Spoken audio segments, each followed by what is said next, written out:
Hi, everybody. I'm just going to do a quick tutorial about what you should be doing for experiment 3 because I know it was the end of the class for a couple of classes, and I want to make sure that I didn't just blow through it really quickly. So you're going to go to experiment 3. You make sure that you go in through Clever because if you don't, it's going to time out and you won't be able to complete it in 5 minutes, certainly. So you're going to go to the gizmo and you're going to go to the design tab, okay, which is this one. Now, the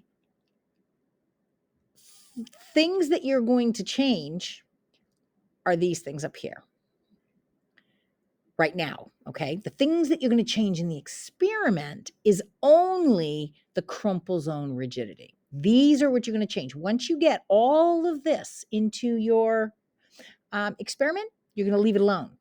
The only thing you're going to change is the rigidity, okay? So it says we're going to set the crumple zone length at 100.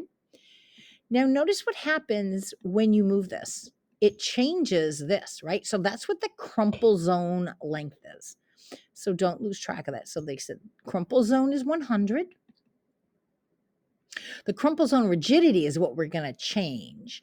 The safety cell rigidity is 2,000 kilonewtons. Safety zone rigidity is 2,000. Now you can slide this. I find it easier to just do that, but you can do whatever floats your boat. And then it says to set the seat belt stiffness for 50 kilonewtons per meter, and to shut off the airbag. So we're going to do seat belt stiffness at 50.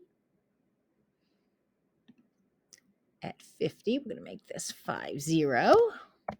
And we're going to keep the airbag off. Okay, so now you have your variables all set up. So you have done this part already. Now what you're going to do is you're going to run the experiment. Remember, in an experiment, you can only change one thing. And that one thing that you're going to change is the crumple zone rigidity. So you're going to do these 4. So the first one, you're going to set it at 100 kilonewtons. So you're going to go back in here. Everything else stays the same. This is the only thing you're changing. Okay. And it said, what did it say? 100? 100 kilonewtons. So you're going to go here, change that to 100 kilonewtons. You're not messing with any of the other values, right? Then you're going to go to crash test. Still one car, still 16 meters per second. We're not changing that, right? We're not going to enable the avoidance system, none of that stuff.